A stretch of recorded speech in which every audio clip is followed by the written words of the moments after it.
Have you seen him squat before? Oh my gosh, there's a lot of weight on those bars. I asked him that in the interview. I can't remember what he said. It ended up on the cutting room floor, but his training is something that he's really, really into at the Rip Curl WSL Finals. And you can add Jack Robinson to that equation, because Jack was like the third musketeer that you'd see all over the world when they were just kids. Here's Kanoa up and out.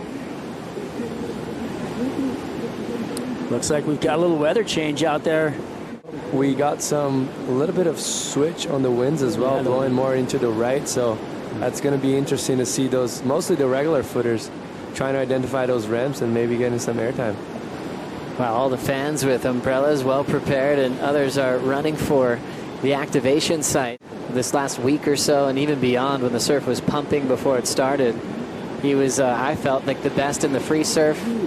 Sent Medina to the elimination round, and we saw how that affected Medina, because he went down to Samuel Pupo.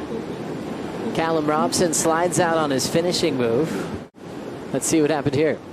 Solid surfing. I mean, you know, he's a brickie to me. He's a blue collar worker. He goes out and just really rips into walls, power surfing, just fundamental. He was always ice cold, but now he's opened up. Kanoa Igarashi top turn, pushes harder for the tail release, trying to create something out of nothing on the final part of that wave. Gain ground. He's never been in that position before, so it's a good time for him to actually push as hard as he can to see where he can get. Igarashi smooth on the opening carve. Stretched out bottom turn with the fin throw to follow. And now a nice clean fade. Great technique, always super smooth. His arms and body are always going in the right direction. He already had big dreams that he wanted to follow. What'd you see here, Was? You know, he's finding that little rip bowl that we were talking about. You know, the wave was a little flat, but the surfing was on point. You know, really quick, fast. You know, first turn kind of getting what he could out of it. But, you know, look, like... You're watching the elimination round, and we have Kanoa Igarashi and Callum Robson feeling like it's very uncrowded in the lineup now. They're the last heat remaining with an overlapping format, and we're continuing with the round of 16 as we come off the wrap from Caltex, and then he goes down on the finish, trying to catch up to Igarashi, only chasing a 4.84 quite a bit lately. As we see what happened here, Jesse. Yeah, let's have a look, but starting with the cutback, and right here, it's where it happened. Funny, it didn't look like it was that much of a deal, but obviously sometimes you just hit that spot that it breaks it, and there's looks nothing like it was you can do about it. on the way down, maybe. Staying calm when you know you've got plenty of time, but the advantage for Kanoa is having the whole lineup to himself. Late on the climb, Callum will relax now that Kanoa goes up and down. So if you don't acknowledge that and take this as a privilege, you most likely won't be there. As we look at a possible split peak, it'll just be the left-hander setting up for Igarashi. Nice fan of spray off the backhand there. Patience for the lip, and crushes it. Two well-timed backhand turns. I like it.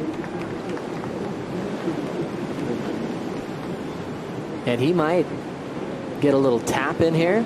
Maybe a little inside track. Not much. But the two turns out the back were solid. The 3.0 is going to be gone. Some rhythm like he had last season.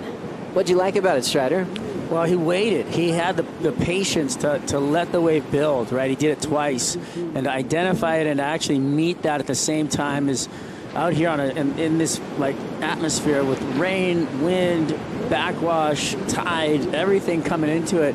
To time those turns, you can see the spray flying. You noted that he actually was on point. When you look at Kanoa's road this year through some tougher results than he had the previous season, as we'll hold that thought, because Callum's got an opportunity. Sweep in the carve, and he might just have to get out of there. Nothing changing to his top two. That pipe to kick things off. But he saved himself for the midseason cut, so just trying to surf his way into rhythm. I feel like I might, you know, be off on this, but the surfboards look too thin to me for him. As you look at the highlighted numbers, those are the keepers scoring your top two in these 40-minute battles. And it's been about taking a lot of waves, just trying to make sense of this lineup. and some surfboards that are just going to be flying all over the place. It's going to be really fun to watch. Set up on the right for Callum Robson. Patient for the air section. Lands the air reverse into a float. From him, but right here, as you see it, just giving that little extra second, split of a second on the bottom turn just to time it perfectly, that air reverse. Deep on the wedge is Igarashi, a little bit too deep. And so he's just up and out. And now they'll try to establish priority, but great decision for Callum Robson. Perfect timing on the air reverse, Jesse. Remember, this is the last round. We reseed in the round of 16. We've got João Chianca taking on Samuel Pupo, followed by Ryan Callanan, and Kanoa is going to be right back out there for heat number 2 of the round.